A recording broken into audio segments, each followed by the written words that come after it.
Monsieur Emmanuel Linga, bonjour. Vous êtes le président de l'ARP. ARP a intervenu aujourd'hui auprès de la jeunesse, l'alternance 243. Je vous ai vu défendre en réalité encore le dialogue aujourd'hui. Nous arrivons pratiquement au deadline, donc 9 mois en fait des échéances. Le départ de Kabila qui est prévu pour le 19 décembre.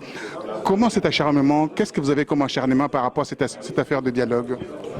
Merci beaucoup. Je remercie le bon Dieu pour cette occasion que tu me donnes, que vous me donniez, excusez-moi, de m'inviter à ces micros.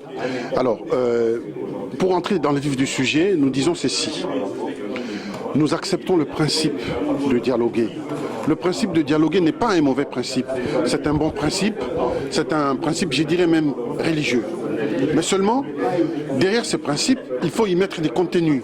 C'est ainsi que nous disons, nous acceptons le principe du dialogue, mais pour aller au dialogue, il nous faut une commission préparatoire. Et dans cette commission, pour traiter des questions, des contenus et des objectifs du dialogue. Et en plus, dans notre cahier de charge, nous allons plus loin. Nous disons que les acquis démocratiques ne sont pas négociables. Entre autres, le mandat du chef de l'État, c'est les points clés qui divisent. Donc, moi, je pense que, vu la situation de notre pays, la déliquescence dans laquelle nous sommes, s'empêcher de dialoguer serait inopportun. Tout le monde interprète la Constitution aujourd'hui comme il pense.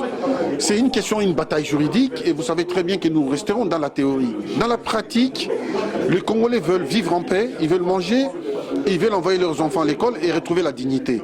Et pour ça, il faut un pays en paix.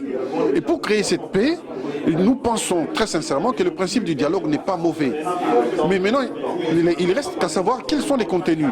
Si nous y mettons les contenus, je pense que nous allons créer un système qui va se pérenniser, qui fera en sorte que le lendemain, le surlendemain, dans les années à venir, les hommes vont être avalés par le système qui est l'inverse. Parce qu'à ces jours, nous avons des hommes qui avalent le système. Et ce que nous voulons, c'est inverser la tendance. Et cela, nous ne pouvons pas le faire seuls. Nous ne pouvons le faire qu'ensemble, qu'en groupe. Vous croyez dur comme fer que le dialogue peut aboutir au départ de Kabila? Quand on voit l'hypermilitarisation de la RDC aujourd'hui, c'est des prémices qu'on a vécues autrefois, l'année dernière par exemple, du 19 au 20 au 21 janvier. Ce qui rend fort la majorité, parce que c'est tout un système, je ne veux même pas personnaliser ce qui se passe au Congo en une personne, c'est la division de l'opposition.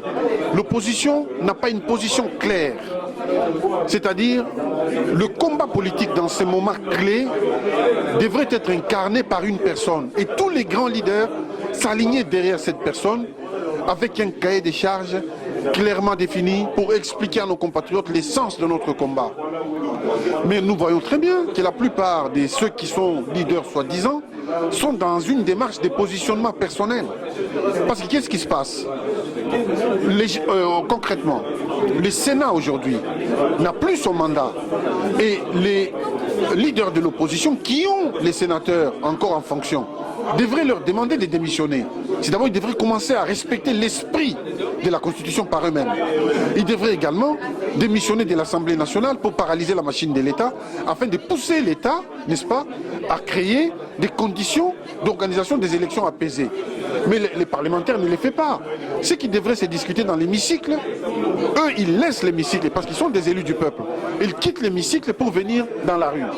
Donc, à mon humble avis, ils n'ont pas compris même l'essence de leur mission. Et donc, pour moi, ils sont en train de confisquer la démocratie, la volonté du peuple. Et nous, nous voulons clairement discuter avec ceux qui nous oppriment pour leur dire en face que voilà les choses et nous prendrons le peuple à témoin. À ce moment-là, le peuple sera témoin de tout ce qui va se passer. Si les choses s'organisent dans les conditions que nous avons proposées, je pense qu'il sera même difficile de tricher. Parce qu'on va faire juste un petit rêve. On organise les dialogues au Palais du Peuple pour une semaine, pendant une semaine. On invite le peuple à camper dehors. On a 100 000, 200 000, 300 000 Congolais dehors, avec des écrans géants. Et ce qui se discute dans l'hémicycle est en direct suivi à l'extérieur. Croyez-vous très sincèrement qu'il y aura une seule personne qui va aller à l'encontre de la volonté du peuple? Il n'y en aura pas. Parce que les gens sauront que les juges sont dehors et ils vont les sanctionner s'ils vont à l'encontre de la volonté populaire. Mais seulement les leaders ont pris quelque part en otage la volonté populaire. Et ça, nous ne sommes pas d'accord. C'est pour ça qu'on n'a pas de démarches similaires. Je terminerai avec une dernière question, une petite question que vous répondrez rapidement concernant, ça a été évoqué ici dans la salle, les primaires. Alors, pensez-vous organiser des primaires pour sortir du chapeau un candidat unique pour l'opposition? Moi, je l'ai toujours demandé, j'ai toujours prié pour ça, que le bon Dieu fasse que ça se réalise. Débat contre débat, programme contre programme. Parce qu'être un leader, ça ne se décrète pas. S'il y a des choses avec lesquelles on est, il y a des choses qu'on apprend, qu'on acquiert dans la vie, dans l'existence. Mais les leaders de la diaspora ne veulent pas de ça. Moi, je veux. S'il y a quelqu'un qui passe devant nous, je vous assure, ça solennellement, je serai derrière lui sans calcul. Je me battrai. Mais si c'est moi qui passe, je demanderai la même chose. Moi, je suis prêt à m'effacer complètement pour celui que les Congolais ont compris en lui. Il incarne leur combat, il incarne la valeur, le courage, l'audace, la pensée. Je serai prêt parce que je suis Congolais et j'ai envie du changement. Voilà, moi je ne veux pas personnaliser le débat, mais si c'est moi, je demanderai la même chose. C'est pourquoi je pense encore une fois que la balle est dans les camps de la population de la diaspora. C'est elle qui doit désigner leur propre leader. C'est elle qui voit, qui sait la sincérité de chacun. On peut tout cacher, mais la sincérité, ça vibre. Ça se sent. Quand les gens combattent parce qu'ils ont faim, ça se sent. Et quand les gens combattent, ils disent des choses pour le changement. Ce que je vous dis, je le dis, je suis au Congo. S'ils m'arrêtent, mais il y aura des Congolais qui vont me remplacer. C'est-à-dire, c'est un combat long, acharné, que nous devons mener avec beaucoup de courage et de l'abnégation. Et moi, je suis prêt, moralement, spirituellement et physiquement. Merci. Merci beaucoup.